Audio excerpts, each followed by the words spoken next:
Hey, Mystic Michaela, spiritual family. Welcome to Know Your Aura with Mystic Michaela today. How does it feel to be your authentic self? No, honestly, how does it feel to be who you actually are inside? Not what the world tells you you are, not the roles you've been assigned to play. We are going to talk today what authentic energy feels like. But first, hey, Scotty. Hey, guys. All right, I see here in the notes, Yes. I have these two terms. Yes. I'm not exactly sure what they mean. Okay. You say the program self versus the soul self. Yes. So what is that? What's the program self and what is the soul self? So this all came about because when I do readings with people, a lot of times they define themselves based on their programmed self. That's who you were, since birth, shaped and molded to be by society, by family, by your career, your jobs. Maybe you're a parent, maybe you're a partner, maybe you're a sister, maybe you're a brother. That's the programmed self. The parts of you that are very helpful and useful to the system and way the system works. Maybe it's your family system, maybe it's your work system, maybe it's your community system. That is something that you do. That's a role you play. That's a way that you function. But that's not necessarily your soul self. Okay. And I noticed that a big problem is when we don't mesh the two together. And that's life purpose. That's aligning to your path. Okay, so the program self, just for example, maybe there's a family business and then, you're born into this business and you have a task in this business. And that would maybe make you wear like a certain color through your childhood or whenever you're working for this business. But that's your program self. Yeah. That doesn't mean it's your soul self. Oh, yeah. Okay. Yeah. And you might think that is your soul self. Right. That's a great example. Another thing I'll see is people, they were told their whole life, oh, you're such a good helper. You're such a good listener. A lot of pats on the back for being somebody that heals and helps and selfless and sacrifices and whatnot. And then you're like, oh, I guess I'm good at that. And then you go into social work and then you're immediately burned out, or you're in a segment of the field that you're not enjoying and you're like, why am I numb? I thought I was good at this. Why aren't I? And then you start internalizing like there's something wrong with you. What happened was we just haven't figured out how to align our authentic self with what we're doing in this lifetime. So it's kind of piecing out to the inauthentic parts of ourself with the authentic parts of ourself and not beating ourselves up for when something doesn't feel right. Like you said, in the family business, right. It might not feel right to be as organized as they're telling you to be, but there's so much wrapped up with that approval and love and necessity and whatnot. Yeah. Okay. How would you define the soul self? The soul self is the person that you are many, many times over. It's your higher self. It is the default version of you, kind of like the hard copy, if you will speak. And then this version is, this update for this lifetime, if that makes sense. So the soul self is your eternal you that stands on both sides, the other side and here. It's eternal and it's in this temporary human body as well. We're at constant war between our physical self and our soul self, or our programmed self and our soul self. Okay. And so it's supposed to be I feel the learning experience of that is getting as close to our soul self as we can in this lifetime. To me, this seems almost like an insurmountable task. To be able to do that. Actually. It is. It sounds daunting. You're not going to. I find this, what I'm about to say, I find happy. You're not going to do it. You're not going to do it? No, it's impossible. Okay. But you can get really, really close to it, and you constantly have to wage the battle. You have to constantly get as close as you can to it and work on it all the time. That gives you a much more fulfilled life.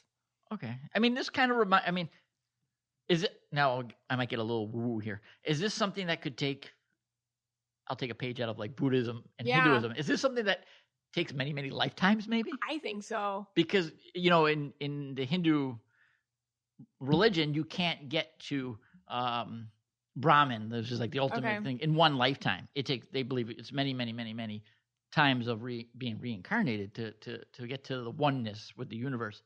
So is this kind of similar? Like you can't get through the program self to get to the soul self in one lifetime, maybe it's many lifetimes. Yeah, that's actually really interesting that you said that, because sometimes I'll read people and they just feel almost like evaporated, and you just know, and they'll even say it like, I don't want to come back as this anymore.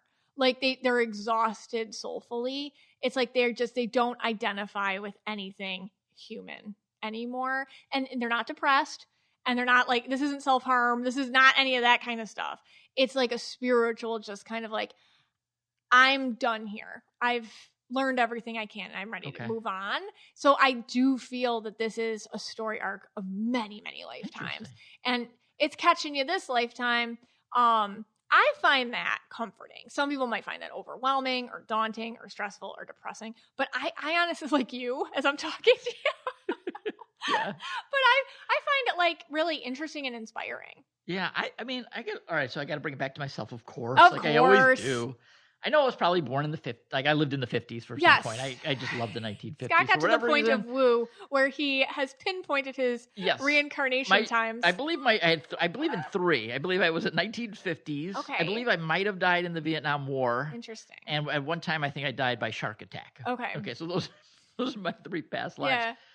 I mean, I will say here that I'm like, I always say now, I feel like I'm a starseed and I'm on another planet and I'm a different, I can't even believe I'm the same species. Yes, anymore. You say that a lot. I say this all the time now. So maybe this is the lifetime where I'm starting to crack the program self for once. Because I can see like my other lifetimes, like I probably was totally programmed self. That's interesting. And maybe this is the first, and I think I have a long way to go, by the way. You know, I always joke that I'm spiritually awakened, but, you know, I'm like 2% there. 2%. Stop. You're like buffering. But yeah, like I'm buffering. I'm at best, I'm 5%. Right. And maybe this is the first time where I've kind of cracked the program self a little, not a lot. Yeah. Just a little, and I'm starting to get to that soul self. Well, that's really cool. Yeah. I think we should all give ourselves a percentage of like how far along we are. On a good day, 5% for me. I mean, I always that's so insightful, Scott, that you gave your little take on it, because I agree with you. I feel like we're all at different versions of this, and when I say like it's not something that you can accomplish, like you wouldn't want to. You know, that's the other thing. Like it's like kind of not learning anymore, not discovering anymore. It's like that evolution. But anyways, being on the path to authenticity and how that feels like is what I wanted to cover today, so that we can have create more accessibility to it. And I'm going to try to do it in a way where it's like teaching you. So it's step by step by step. Okay. So maybe we just quickly run through the colors. Let's do the colors real quick. And how each color would be your authentic color. Yeah. And then how that might feel. Yeah. What does it feel like to be authentically each aura color? We'll do it quick. Now you're purple indigo, I'm red blue. So it's hard to speak for the other colors, but we'll go based on the readings that you do. Yes. All right. Let's start with your colors. Let's do purple and then we'll do indigo. How I've discovered it feels authentic to be purple is owning the fact that I'm going to make mistakes. And I don't beat myself up for it anymore. And I really honestly do view mistakes as experiences. I used to really get on myself when I forgot something or I messed something up or I did something 3 times before I did it correctly. Now I just was like, oh my God, what a cool experience doing it, quote, incorrectly was. You know, I reframe a lot as a purple in terms of, and also I own the places constantly. Yeah. So you always say, I can't do 2 things at once. I can't. You can't. I can't. It's just I can't do possible. 2 things at once. Right. And I have to focus to get something in my physical world done. But that's where a lot of my creativity comes from too. So that's what it feels like being purple. What it feels like being indigo authentically, and how I've accepted it is I need my space and I can't feel guilty about that, you know, and I own it. And I also speak to it now. You know, I've talked about indigo sing and all that, which is an indigo thing to do. But now I tell people like, you know what? I did not return any phone calls for a long time, but it wasn't you. It's just, sometimes I just get overwhelmed, overstimulated. I don't have great boundaries with energy. So sometimes I just need to remove myself completely to build them up, you know, so it's just owning that instead of feeling ashamed or running from people's questioning about it, because I will tell you, nope, I was overstimulated and honestly, I just needed a day. It wasn't personal.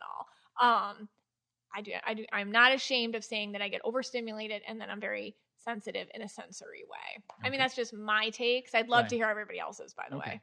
All right, let's go to now. Like I said, I'm 2 to 5%, so I don't know myself this well. You might have to help me with this. Okay. All right, blue. Let's take yourself? Yeah, we'll take Stop. blue and red. Oh, I'm telling you? Yeah, you tell me. Oh, okay. All right, what about red? Well, I think a lot of people, whatever color you want. a lot of people think they're red and they're not. A lot of people. That's why. So, okay, I know I'm red. You know. I know I'm red. Right. That I know. But a lot of people think they are. Okay. And I think that's because I did a whole episode on get stuff done, or as if you're an empath color, usually you put on red or yellow or sometimes even green to get stuff done. But how do you know you're red and how does that authentically feel? I would say you feel confident in your leadership. Sometimes you feel responsible for everyone's experience. You feel responsible for everyone's safety. Reminds me of the other day when the air conditioning and everything was like breaking in the house at once, and you're just like, everyone stay in your spot. Nobody leave their rooms. Nobody move. Yeah, you ever get that where like things are like snowballing and like one thing goes and then another thing goes and then another and I finally I'm just like, okay, nobody move. Everyone just stay in one spot. Don't do anything. Don't touch anything. That way nothing go wrong unless we have another paranormal experience. It's very like red aura energy to kind of like try to, but it comes authentically to you and you feel okay doing it and saying it, you know, like that. Then authentically blue, I honestly, blue women usually don't have a hard time feeling authentic about themselves being blue, but I think a problem with blue women is you feel guilty about everything. So when you feel authentic in your blue energy, you understand, listen, I take on everyone's feelings. I do feel responsible for people's stuff, but that doesn't mean I am. You know, I'm not going to apologize for crying. I'm not going to apologize for being sensitive. I'm not going to apologize for needing clarification on your intentions or your emotions or what you meant by that. And just speaking up for your feelings and being okay with that, not being ashamed or hiding them or pushing them down. It's saying, you know what, that hurt me. I didn't feel great about that. Could you clarify, you know, or could you explain, or could we talk about that? And not feeling ashamed to say that you have a feeling. I think that's being authentically in your blue. Okay. You've gotten better at that. Yeah. Yeah. Like you'll say, like, I don't like to feel that way. Like you will you will have your little feelings, and we're like, okay, thank you for telling us. You know, we want to hear these things. Right. Yeah. Well, you know, at least I know that those are I mean, I'm 100% sure those are my color. Oh, that's good. Know, yeah. I mean, I can just say that. I like being a red. I think that's good. Yeah. And you like being red. You feel good about it. Yeah, I feel good about it. You don't feel ashamed. No, not at all. Right. No. Yeah. Definitely red. Yep. Okay. Yellow. How does authentically feel to be yellow? And again, I need you all to chime in on this over on the page. But I think authentically being yellow is you don't mind the need to be independent. You know, I think a lot of yellows are like, should I count on people more? Am I not being like, does it make me cold if I'm not, you know, asking somebody? Yellows aren't needy, you know, and they can feel bad about that. Like, am I being cold or am I not connecting? You know, but it's like understanding I am independent. I get stuff done. I'm so proud of myself. Look what I did. I pat myself on the back, you know, and really, you know, feeling good that you can get stuff done that you put your mind to, and then feeling so proud of your accomplishments, not like you're taking too much or you're being greedy or you're being too eager or you're asking too many questions or you're being too curious or you're being like not labeling it with anything, just like, oh my gosh, I had an inspiration and I got it done. Yay, me. I feel like that's feeling authentic in your yellow. Okay. Yeah. All right. What about green? Authentic and green, I feel like is, oh my gosh, I get this all the time. Feeling comfortable with your focus. The ability to really sit into your studies or your hobby or your day or the project that you're working on or whatever it is. And then just really finding peace in that tunnel vision, in that beautiful focus, and understanding that this is who you are. Like you are somebody that may perseverate a little bit on something that you're interested in. And that doesn't mean anything except that you're passionate, and understanding that this is a part of peace with you. And then also explaining to other people, just because I need to understand something doesn't mean I'm challenging you or I think your way is incorrect. This is just how my process is. So also I feel like being authentic in your green energy is appreciating your own process and your own structure and foundation of it. Okay. What about pink? And then pinks, authentic in the pinkdom is, I would say, and again, pinks will have something to say. So that's good. Pink aura, authentic energy is, and I think we talk about this a lot because they are really good at accessing, once they understand it, who they are. Like, I do this for me. I'm not doing this for you. I'm not doing this to fit in. I'm not doing this to look a certain way. I'm not doing this for anyone else except me, whatever that action is. Maybe it's their outfit today. Maybe it's the trip they're going on. Maybe it's the afternoon they have planned. They're doing it for themselves. And they understand that. They understand that this isn't for anybody else. This is for me. And anybody else's perceptions of why I'm doing this or why I'm triggering them about as I'm doing this I have zero responsibility towards. So just kind of feeling safe in that. Okay. All right. Maybe we should take a quick break. No, wait, just kidding. Turquoises.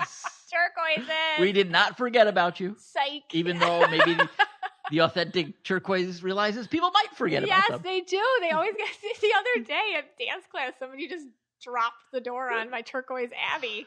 It was awful. Why it's like do people not think turquoises are they there? didn't even see her. They didn't even see her. Her and I were just like, seriously? Anyways. Like our purple turquoise Abby truly goes through life just like an invisible person. Yeah, I know. It's really like somebody just dropped the door on the mother. I wasn't a kid. I used to the number one combo that I used to be protected over was purple indigo, but it's switched. It's purple turquoise. What does it feel to be authentically turquoise? I feel like you're just you understand that you're there but not there, that sometimes you're a part of it but you're also on the fringe, like taking a lot of it in, and that you are comfortable being in two spots in this way, that you might not always be 100% on the fringe, you might not always be 100% in the thick of it, but you can kind of walk the line. Energetically. I think only turquoises know what the heck I'm talking about, by the way. You can walk the line energetically and own it and feel a part of things in this way. You're not apologizing for not being more like everybody. You're not apologizing. Even I think some turquoises can feel a little bit like, am I not weird enough or something? And it's like, whatever you are, you're sitting there and you're understanding, you're walking the line, you're taking what you need from everything and melding it into your own interpretation. So feeling comfortable and authentic in that way. Okay. All right, we'll take a quick break. You're going to come back. You're going to talk about how it feels to live authentic and such. And then after that, we're going to talk about our Christmas exchange that we do every year. And we'll say that for the end. I want to be thoughtful when I give a gift this year, and I bet you do too. I don't want to give gift cards. I tell myself I'm going to be thoughtful and intentional with my gifts. I have the perfect solution for all of us. It is aura frames. I have an aura frame in my house. Every day I look at my aura frame. All my most favorite pictures go on it on a loop all day long. And I've gifted it to family members and I see them display all their photos all year round. I think my favorite part is how everyone can get in on putting the photos on the Aura app in my house. You download the Aura app, which my kids do, and they put the photos directly from their phone through the app onto the Aura frame in our home.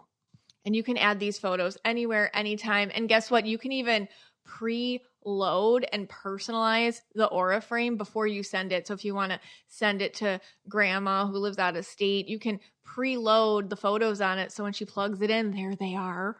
It connects to Wi-Fi, so easy to set up. And you can share photos and actually videos too effortlessly all year long. There's even a gift box included. So this is an easy gift that feels so personal. For a limited time, save on the perfect gift by visiting auraframes.com to get $35 off Aura's best-selling carver mat frames, named #1 by Wirecutter, by using promo code KYA at checkout. That's auraframes.com, promo code KYA. This deal is exclusive to listeners and frames sell out fast. So order yours now to get it in time for the holidays. And please support the show by mentioning us at checkout. The world tells us who we should be. It pats us on the back and tells us to repeat behaviors that are inauthentic to us, actually helpful to other people, but not ourselves. So what does it feel like when you can align your authentic self with your actual life? What does it feel like when you're living authentically as yourself? So a couple things. When you live authentically, and this takes time, and this isn't like an overnight thing. This is kind of, you wake up and you look back onto past chapters of your life, and it feels like a different person was walking through those challenges. That's what it feels like. And you also have an understanding that you're still working on it. Why? Because the authentic you is ever evolving. You are changing and you are shifting and you are always leveling up. And alignment isn't something that is going to happen in your lifetime. It's something that happens over a lifetime. And that's the way we want it to be. We never want to stop evolving or learning. So just understanding that living authentically is going to shift, and it can feel authentic. And then in 5 years, you're like, I got to change some things. And that's okay too. So this is flexible and this is fluid, but these feelings aren't. So when you're living authentically, you feel at peace with choices you make, even when others don't understand them. And it's hard to explain. It's kind of just like a sense of truth that you trust, but it comes from a voice in you. That's your higher self. The way I see it, we have our eternal selves. You are who you are in this lifetime, but there's an eternal version of you, kind of like the hard copy of yourself, so to speak. And, this is this lifetime's derivative, but the higher self of you is in you all the time. And that is where I feel that peace with choices you make, even if others don't understand them, that's where it comes from. Another thing is you're going to seek validation from that voice, that feeling, not outside sources. So you all of a sudden realize that whether somebody says something positive to you, whether somebody says something negative to you about what you've done or an accomplishment, it's neutral. It's a neutral feeling. I used to do this when I was a teacher with my students all the time, and I really try to do this with my kids. It's the grade on your paper, okay? That's outside validation. And you can look at it, you can take it into consideration, but at the end of the day, what's important is, how do you feel about how you did? We don't learn for grades. We don't learn for approval. We don't learn for pats on the back. We don't learn for ego presence. We learn for that feeling inside. So seeking the validation from that voice and that feeling within is something that happens when you're living authentically. You can sleep at night. Like, you can look at yourself in the mirror, basically. You don't sit in the car after a conversation and I betrayed myself. Why did I do that? Why did I say yes? Why did I agree? It's not happening as much because you don't need other people to be like happy with you or approve of you, because it's more important what you think of yourself. You also own the parts of yourself which society insists is problematic. All right. And I talk about this all the time with aura color stuff. For example, I have a purple aura, and my entire life I got told, oh, you're such a slob. You're so messy. Oh, you're so disorganized. Like, I heard, and if you're purple, you might have heard that kind of stuff too. Yeah, you're dramatic. You're too emotional. You're theatrical. Oh, the theatrics. Okay. So owning the parts of myself for, I do have a laundry chair, and the stuff that's not quite dirty and not quite clean lives on it. Okay. But I've accepted that, and it doesn't mean I'm a slob. It doesn't mean I stink as a person, and it doesn't mean anything about my character. It just means that that's where I put the in-between clothes. It's so interesting though, how I will hear people talk about themselves, no matter what aura color they are, by the way, because we all have something. And a lot of times they are, dismissing the parts or criticizing the parts of themselves that are truly just inherent to them. And when you start owning it, you realize that, wait, that's not a problematic thing. That just are pieces of me, which they're trying to control so they can use me for their own advantages in society. Another thing, for example, a lot of turquoises I'll see, they use something till it's broken. I don't need a new phone. Okay. I don't need a new chair. It was large trash day on the block, found this office chair. Wow. Cool. I'll use that. Or my, pair of sneakers that I have, they work. They're fine. I don't need a new one every time the trends change. It's not that you're, not cool. You're not, or you're not fitting in. Like, you own parts of who you are. You're not being cheap. You're not being gross. It's like, I own this is who I am. Like, I don't need that to feel good. But society wants you to consume. Society wants you, they want to manipulate you. And a lot of times, whatever they're calling about you, if it is saying something about you is problematic, that honestly isn't. It's just like a life preference or whatever that doesn't hurt anyone. You own it. And that's another part of being authentic and living authentically.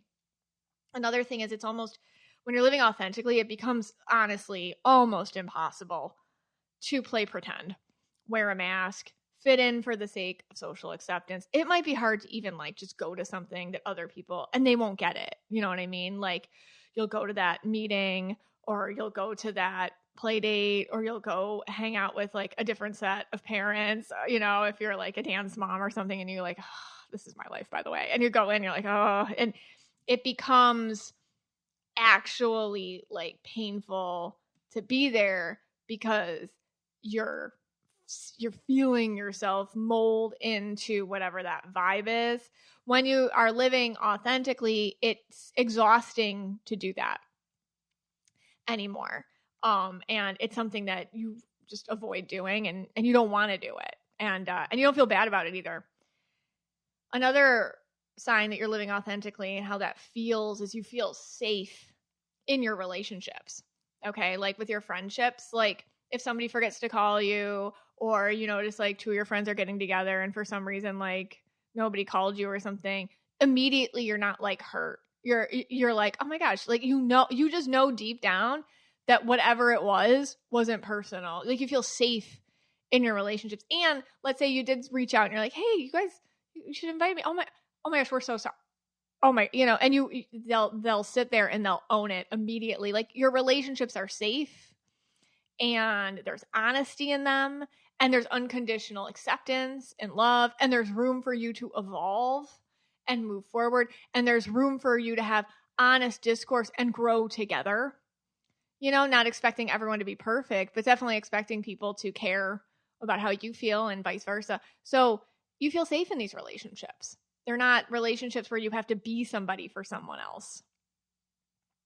I read a lot of people, and in their friend groups, they've always been single, and all of a sudden they get a boyfriend and everyone is mad at them or something. It's you're not supposed to be the one that's in love. That's all of us. You take care of us. You're this person. You're that role. Whatever it is, it's a friendship where there isn't a role, and relationships where there aren't a role, where you can switch it up. And that's another sign that you're living authentically. And finally, when you're living authentically, you feel this grounded sense of peace that feels like a place, honestly. It feels like an actual location that you can, even if you have to leave it, because you do have to go to the meeting that you don't want to go to, or you do have to go to the party you don't really feel like going to, but you got to go, or whatever, or, you know that, okay, when I come back to myself in a mindful way, there is a grounded sense of peace that returns to me immediately.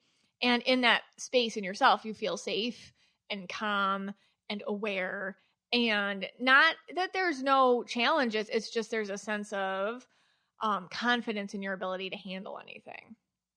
When we come back, I'm going to talk about what it feels like when you're not living authentically. If you're a parent, you get it. I think especially when it starts getting darker earlier, like it is now, these weeknights are insane. You have to shuffle everyone off to their different activities. There's homework, there's questions.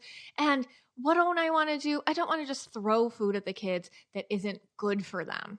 Our next partner, Nurture Life, has made serving healthy meals much easier for me and much more enjoyable for my kids. This podcast is sponsored by Nurture Life. Nurture Life is a meal delivery service that makes nutritious meals and snacks that your kids actually will want to eat.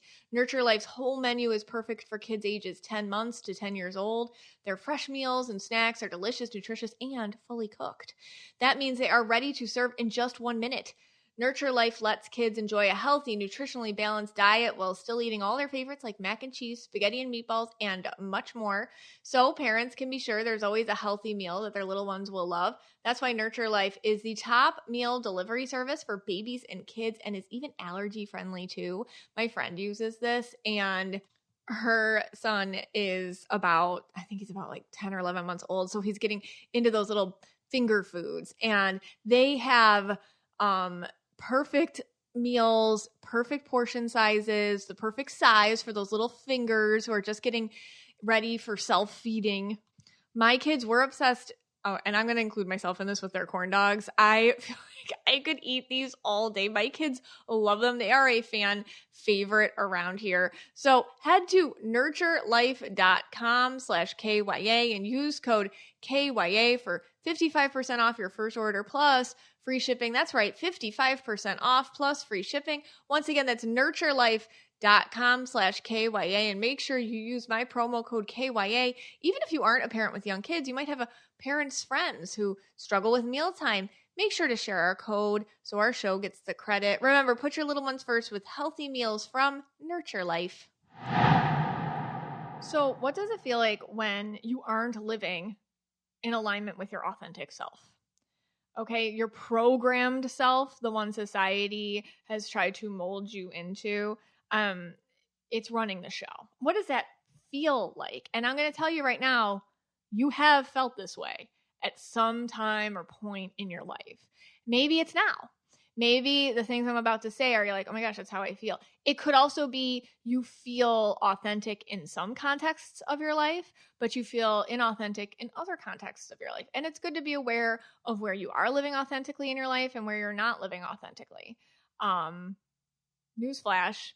What happens is the more you pay attention to the feelings of living authentically, your life will align to total placement in authentic spaces. So inauthentic spaces will evaporate, which can be scary because sometimes an inauthentic space where you've made yourself fit is a relationship or it's a job or it's a friendship, or it's a location or it's a career, So yes, these things can lead to change. They 100% do lead to change. But again, we evolve, we move. That is part of being authentic.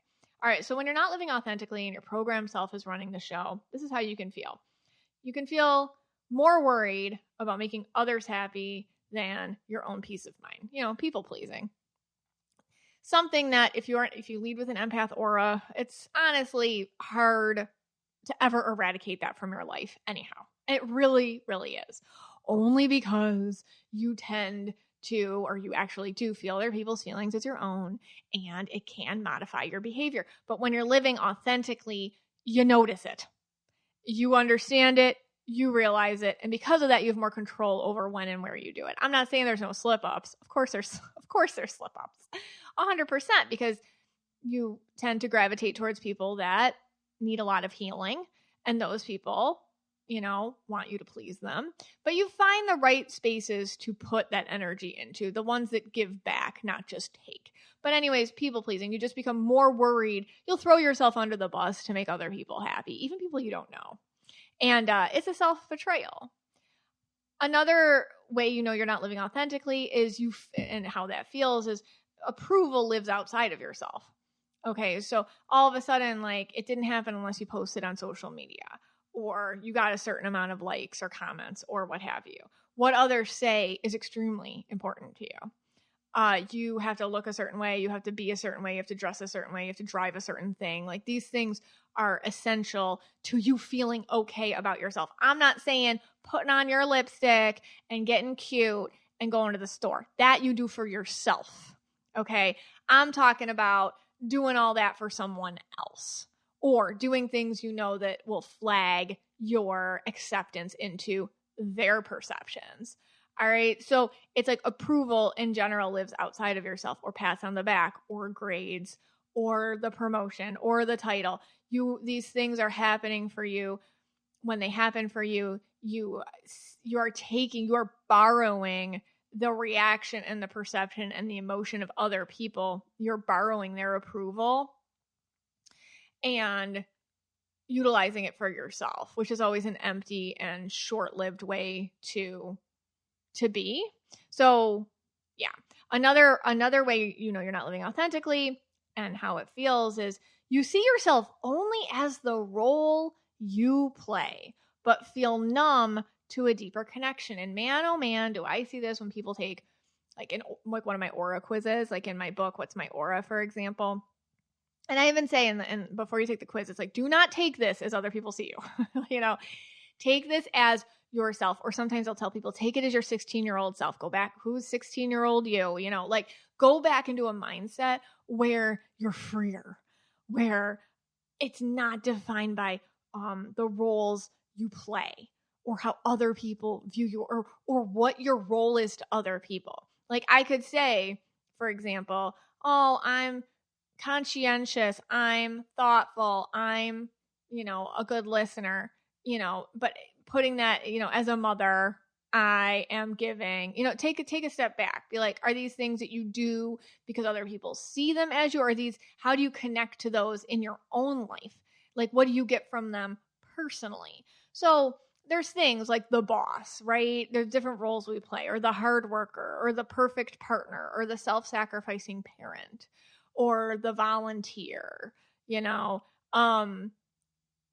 are these roles that other people see you as and you think that's you, and a way that if it's you or not is how exhausted you are playing these roles, playing these parts, and what goes on in your head, and how much time do you need to be alone afterwards to recover? And do you feel like there's a you that you wear when you go out, and if people saw the real you, they wouldn't love you or accept you or care for you, or do you think if people knew the real you, they'd be completely shocked? Like, oh my God, who's that lady? Who's that guy? Do you think they would? If so, that might be a part of your life that is lived inauthentically. Another way that you're living in an inauthentic way is you don't speak your truth for the sake of peace. I mean, it's a slippery slope because we all have to know when to run our mouths or when to keep them shut. I would say if you're listening to this podcast, you're more on the side of you keep your mouth probably too shut. I know I do for the sake of peace. And we all know that person that truly can't. They truly can't keep their mouth shut and they do not care about peace. Either way, my question is just to you personally, not in a general sense of everyone, because that would be too much to go through. But you personally, do you keep your mouth shut for the sake of peace, but you notice that you are just kind of like the absorber, the toilet bowl for everyone else to dump their crap into? Do you notice that? If so, that's an inauthentic way to live. Because speaking your truth doesn't necessarily have to mean that you retort or you get into confrontation with somebody. It can though mean speaking your truth is, I'm not talking about this right now, putting boundaries up, stopping someone, like, excuse me, but I'm not in a space to hear that at this time. It's speaking up can also mean making sure other people do not just drop their stuff onto you, or you're not in a presence where you have to listen to things that just don't align with you. But when you're living authentically, you just kind of like, whatever, I can hear it, I can take it, it doesn't matter, who cares? You do that maybe too much. And man, oh man, have I been there, and I get it. And you'd also notice when you start living more authentically, you might start having outbursts. And aren't I here for an awakened empath's outbursts? Those are real fun. Like out of nowhere, like, oh, okay, someone showing their teeth, someone got a voice. But you know what? That can happen too, and forgive yourself if this stuff starts blurting. You will find balance. Okay, another Another way you know that you're living on inauthentically is relationships feel conditional. They feel unsafe. If you weren't driving the right thing or wearing the right thing or saying the right thing or doing certain actions or changing an opinion, they dump you. If you weren't fitting in to their group rules or whatever, or their conditions or how they need to see you or what role you play for them or whatnot, you'd be gone. If it's somebody in your life who you're scared of, like, oh, they can't hear it. Oh, I better call them. Oh, they're going to take it the wrong way. Oh, and you're like sitting there and your tummy hurts over it. Chances are they are a relationship that is more in tune with the inauthentic parts of yourself, not the authentic parts of yourself. When you are in a relationship with your authentic self leading, you don't worry about that stuff. You know that they'll understand you, and you in turn will understand them. So, and finally, you feel stuck, drained, and exhausted. Number one, absolutely number one, you feel a physical shift. And you feel numb, and you don't feel like you are experiencing joy, and you don't feel inspired, and you're just feeling actually lost and honestly isolated and alone. That's what an inauthentic energy can feel like. When we come back, I'm going to talk about making the shift. Instead of this New Year's resolution being about losing weight, how about gaining pleasure? With our next partner, Beducated, you can explore your sexuality in a very safe space. You can learn so many things from experts in Beducated's 150 plus online courses on sex and intimacy. You can embark on a sexual exploration journey in the comfort of your own bedroom. I love the direct and the professional nature of their courses. For me, learning about the pelvic floor and how it should be functioning and learning tips and tricks on how to maximize that has been so eye-opening and helpful. And right now you can use code AURA to get 60% off a yearly pass, risk-free 14-day money-back guarantee. Browsing through their library of courses has really opened first it blew my mind, and then it opened my mind, and then a lot of questions, a lot of curiosity. And I highly recommend you go scroll there yourself with a partner and see what fun ensues from there. And again, with code AURA, you get 60% off your yearly pass risk-free. If you are listening to this podcast, chances are you're already on the road to shifting from an inauthentic version of yourself to an authentic version of yourself.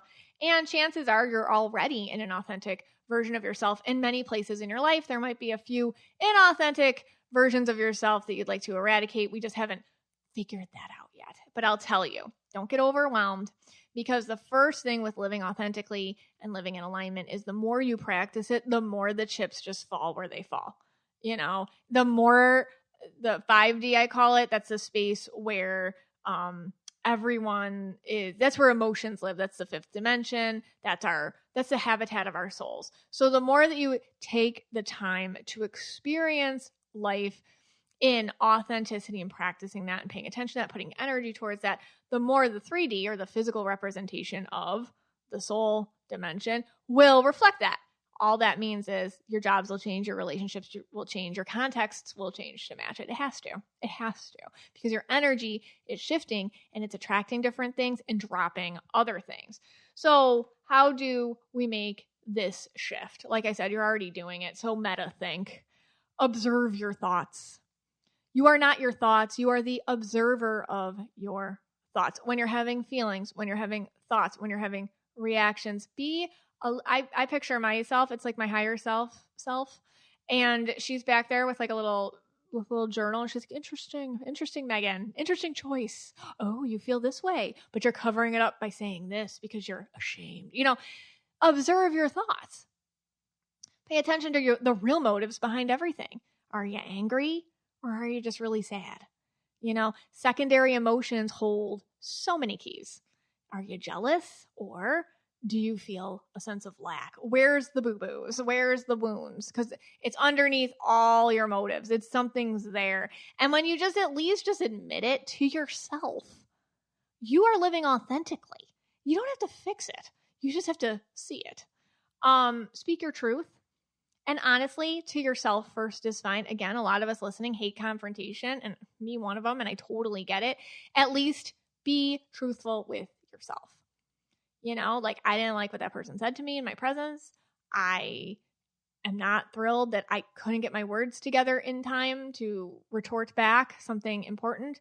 But next time, this is my plan. You know, at least speak truth to yourself. I don't like working here. This is a career path that has been set for me because of my programmed self, and I am thankful for the money and life it brings me, but I am not aligned here. And the reasons why I'm here are not the reasons other people are here. I read somebody the other day, and it was interesting because their career that they chose, it wasn't necessarily what this is easier if I explain it this way. They were in an engineering field, but they were a blue-purple aura. So they're empath aura, right? But in a field with a ton of green auras.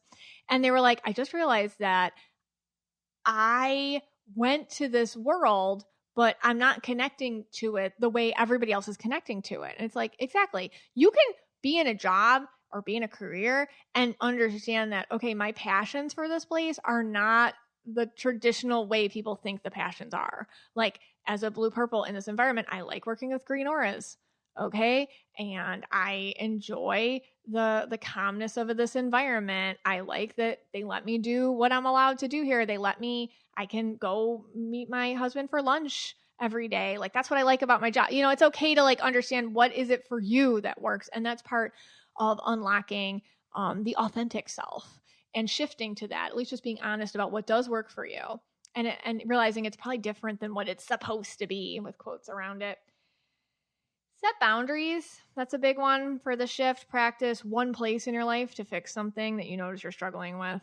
So if it's a friendship, if it's, you know, maybe I need more joy in my life. I need to pick up a hobby. I need to, whatever it is. It's not about self-improvement in the way the society wants you to. It's where you feel numb or lack or a disconnect. Where can you take your energy and work on that first? Little small steps lead to huge avalanche of changes. Radical self-acceptance is another way to shift. Like, do not make apologies for who you are authentically anymore. I remember once, I mean, I'm purple, right? And I'm a bit of a goofball. And I remember once, like, I was walking to pick up my kid from school, and I thought, okay, and this happens to me all the time. I'm like, I could be a sitcom, because I thought my friend was walking towards me. Side note, I have terrible eyesight. And I start jumping and making like, wait, because she's another goofy friend of mine. And I'm like, oh, and I'm jumping. And I thought we were walking towards each other. So I was like making, you know, gestures that she would get. So I get closer. It's like, oop, no, it's one of the cool moms, which I am not of. This is a long time ago. And she was just like, oh, okay.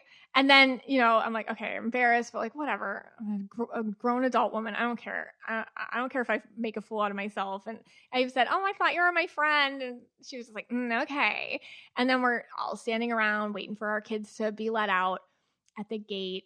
And in front of everybody, this cool mom's like, Megan's got a real funny way of saying hi to people, like that. And I just looked at her and I said, I am who I am. Like, this is me, and sometimes I'm goofy, and I thought you were my friend, and that's just what we do together. And she just didn't know what to say. I was a little louder than I might have intended it to be, the way I said it. Maybe a little edgy. But you know what? I don't make apologies. You know, what's the biggest problem? I'm a goofball to my friends.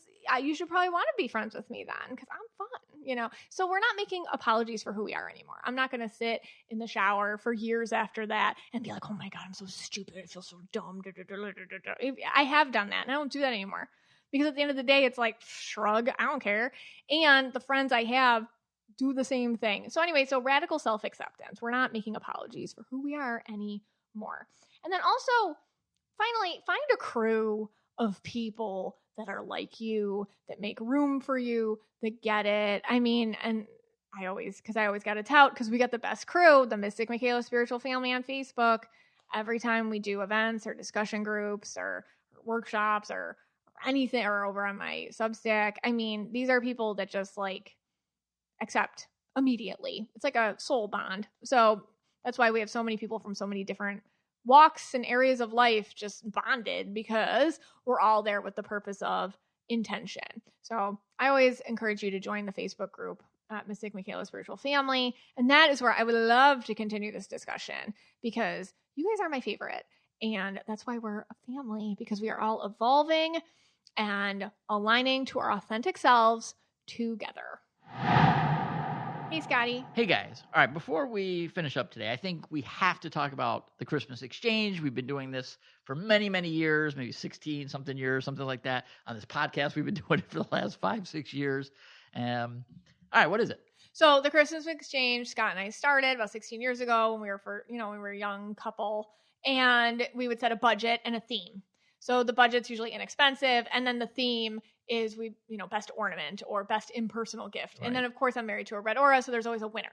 So then we've gotten a little bit more advanced. The kids have a vote, and then you guys all have a vote, okay? And I have a bone to pick with all of you. You always vote for his gift, because he's won, I want to say 2 or 3 years in a row. Yeah. And now there's a trophy involved since last year. Yep. It says best gift ever. And he has been flaunting this in my face all year. I put it around different spots in the house. He does. So if you go to the bathroom, you might find it. Right. If you're reading a book somewhere in a corner of the house, you might find it. Yeah, you see it. Yeah. And so how it works is Scott and I, every year, the loser, which is me, comes up with the idea for the Christmas exchange theme and rules and parameters. And then on Christmas, he and I will do the exchange. And then I will put up anonymously each gift with a poll over on @KnowYourAuraPod on Instagram. And you guys, you have what is it, 50% of the vote? Because the kids have 50%. Well, each kid gets a vote. It's mathematical somehow. The Mystic Michaela Spiritual Family gets a vote. Right. And then we just have kind of an overall me and you also. We're honest with each other. Because last year it was pretty close actually. I won. It was the theme was QVC. You had to get something off of QVC. Yeah. I went with a classic. What did I go with? What's that company? Temptations, and it's crockery. Yeah, crockery. Is that a thing? Crockery. It's crockery. What's crockery? Like plates. It's like glass bakeware. Right, that's what it is. But it's a staple. It's on a QVC. It's quintessential QVC. I have to say, I was very pleased with it. If you're a shut-in like I am, or shut-in TV, then you know what it is. And we also got Lock and Lock this year. You have to be a real shut-in to know what that is. Oh, yes. But anyway, and then you went with these cool bagels that are always on. Just bagels. It was very close. It ain't bagels unless they're just bagels. And then the year before, it was like a food gift, close. Right? It was food gift. Oh, yeah. And that one I did win. Yeah, you got. But I gave it up. I said, no, I can't win with this, because the gift, I'm not going to say the company, but the chocolates and all the pretzels and all the things I got were so... unedible. It looked good, but inedible. It was just, you couldn't eat it. Disgusting. It was disgusting. Yeah. And I couldn't it felt bad about taking the win. Yeah, thank you. So it was, I called it either you won or it was a draw, whatever. Wow, you won according to the votes. Yeah, true. I forget the year before, but this year we have a new theme. We have a new theme. We're going to come up with it now. Yes. It's not set in stone yet. Okay. Oh, we're hashing it out together. We hash it out together, but you do have the final say. Okay, because I was the loser. I might. We're going to brainstorm. We call this brainstorming. Brainstorming. But okay, we were running some things by earlier. What do you think? It's a little specific this year. It's department store holiday nostalgia. Okay. All right. So what does that mean? When you walk into one of the department stores, like Macy's, for example. Like Gimbals and Elf, right? Like that. Right. I just watched that. So Macy's, and you walk in and it's oh my gosh, and you're just kind of hit with that wave of there's Santa sculptures and centerpieces and all this holiday stuff you don't really need, but you're just drawn to, and it just makes you so happy for some weird reason, and you just want to you're wow, this would look so cool somewhere. That we're each going to give each other a piece of holiday nostalgia from a department store. Okay, so how many items we're going to go with? I think it has to be one item, unless it's a set. Unless it's a set. So if I got a holiday fork, I can get the holiday spoon. Correct. Okay. Or if it's a nesting doll situation, or a candelabra situation. What if it's a Santa, could I get a reindeer? It has to be a set. Okay. And the budget is $60. $60. $60. Tax? No tax? I will say before tax. Before tax. $60 $60 before bucks. tax. Yeah.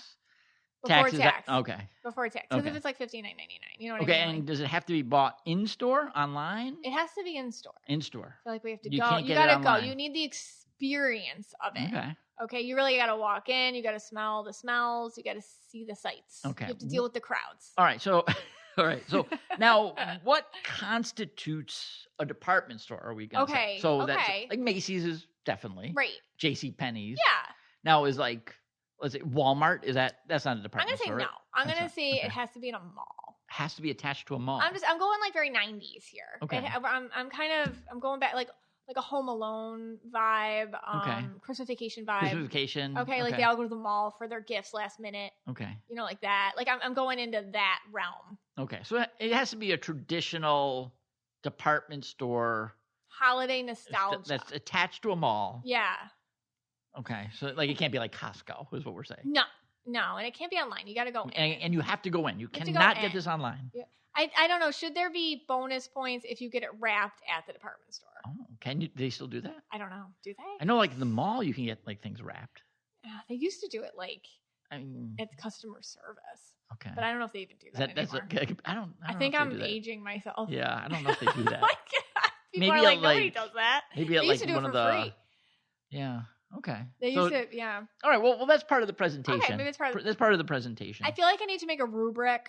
We always do. Yeah. The rubric might be 5 parts. It's like nostalgia on a scale of 5, like 1, 2, 3, 4, 5. Okay. Nostalgia. Write this down. Nostalgia. Got it. What's the next one? Presentation. Presentation. Okay, that's interesting. y- Department store. that you actually got it from. Like Yeah. so you're saying, well, then how do you judge that? Like J.C. Penney's versus Like Dillard's. Dillard's. Dillard's. You get it at Dillard's. It's very subjective. Yeah, that's that. Okay, well, let's throw Okay, that that's out. too subjective. Brainstorming. Yeah, throw that out. All right, we threw that out.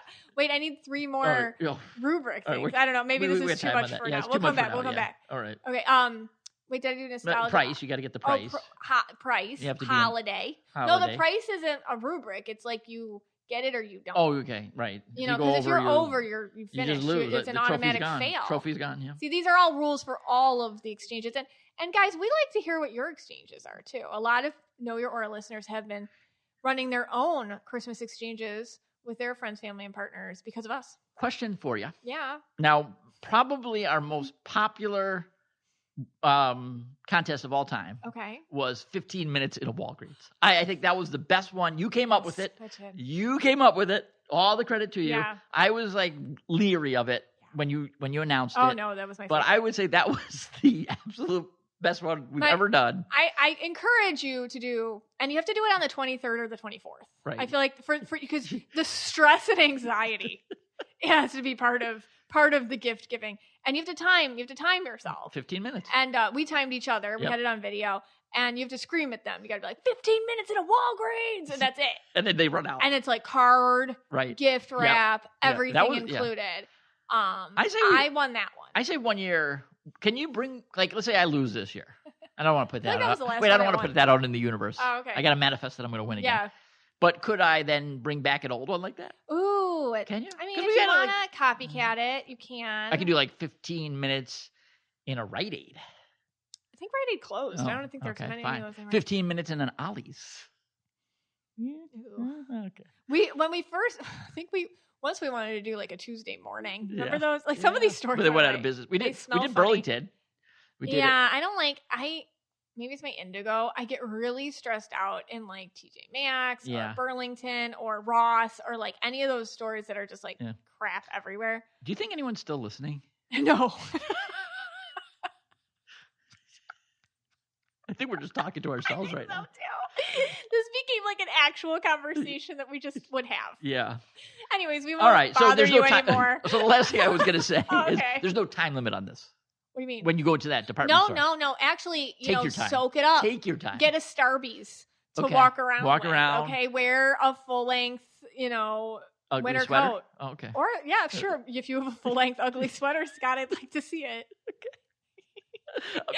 I'm just being my authentic red self. Okay. All right. I feel like we also have to take some video of our own selection process for the viewers, for I'm the probably 3 viewers that stick around for that. I'll probably not going to do that, but okay. I'll do it for myself. Okay. All right, guys, this podcast is for you and about you, and we're so glad you spent some time with us today.